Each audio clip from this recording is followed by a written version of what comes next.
Hey everyone, it's Erin with Hail Varsity. I am joined by Brady, also of Hail Varsity, and we are here at SHI Stadium in New Jersey. Beautiful New Jersey. It's actually going to be a lovely night for some football, although it's a little bit bizarre because it's a Friday night. Brady, how are you? I'm doing well. It helps when you really couldn't draw up a better night for football than this. I mean, it was cold and rainy earlier in the week. It's cleared up and it's low 70s, going to be 60s game time. Sun goes down. It's going to be great.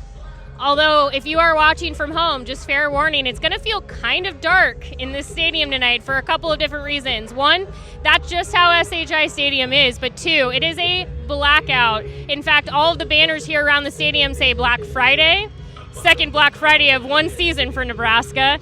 But the team will also, not Nebraska, Rutgers will also be wearing all black uniforms. So it's going to be an interesting night as far as the television broadcast goes. Brady, we got to read a great piece from you this week about what we can expect from Rutgers. What do we need to know? First and foremost, the run game. Run defense is going to be something that's probably going to test Nebraska the most. Both Mark Whipple and Bill Bush kind of complimented Rutgers' ability to stop the run. They did very well in the second half against Ohio State last week, and that's saying a lot considering how good Ohio State is. That starts first and foremost. On offense, they use three quarterbacks, and it's kind of unique because former Husker, Wyoming, or Wahoo. Wyoming? I know. Wahoo. Wahoo native and former Husker Noah Vedral is back. He started last week against Ohio State, but took about 5 snaps and then didn't see the game again. Greg Schiano said that they want to work him in a little bit more and get him back to game reps. They've got 2 mobile quarterbacks behind. Evan Simmons is supposed to get most of those reps because their other backup is dealing with a nagging foot injury. So it's going to be really odd. Nebraska's going to see 3 different quarterbacks. It's going to be tough to kind of get in a rhythm on defense knowing all the different looks they're going to get. And if you want to know a little bit about Nebraska's offense, the team arrived, and we will be updating you with all kinds of things like the travel roster for full transparency. They don't typically just hand that out. We have to kind of comb through the photos and the videos to see who is here.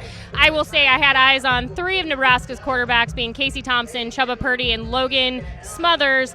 I did not see Matt Masker, although he has traveled in the past, so if he's here, I wouldn't be surprised. I just didn't get eyes on him so far. And in fact, we could probably look out at the field right now and behind us and just look. Let's see. There he is. There's Matt.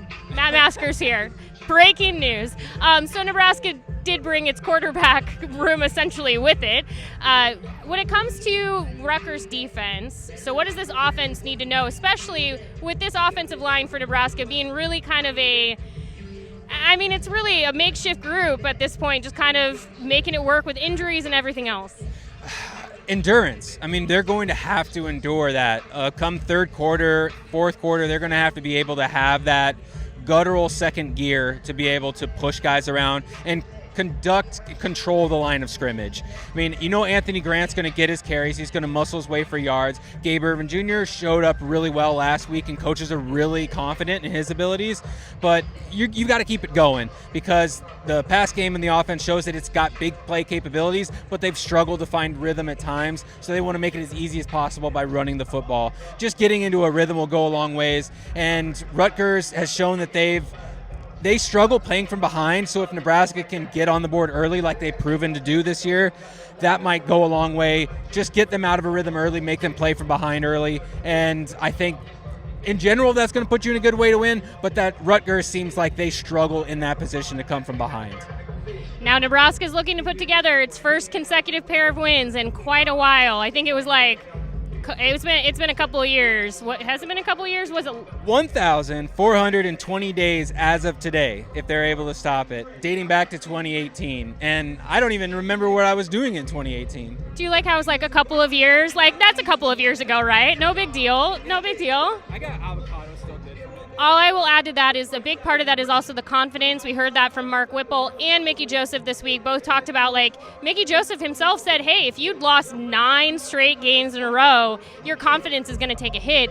So this is a big piece. Nebraska needs to come into this game not assuming anything. No assumptions. It's going to be a fight to the end. I think it's going to be one of those, hopefully it's not what you watched last night with Colts and Broncos, but hopefully it's better than that. Yeah. Any last thoughts? No, make no mistake, this is a big one. I mean, not only for the a Big Ten big one. This is a B1G1 right now.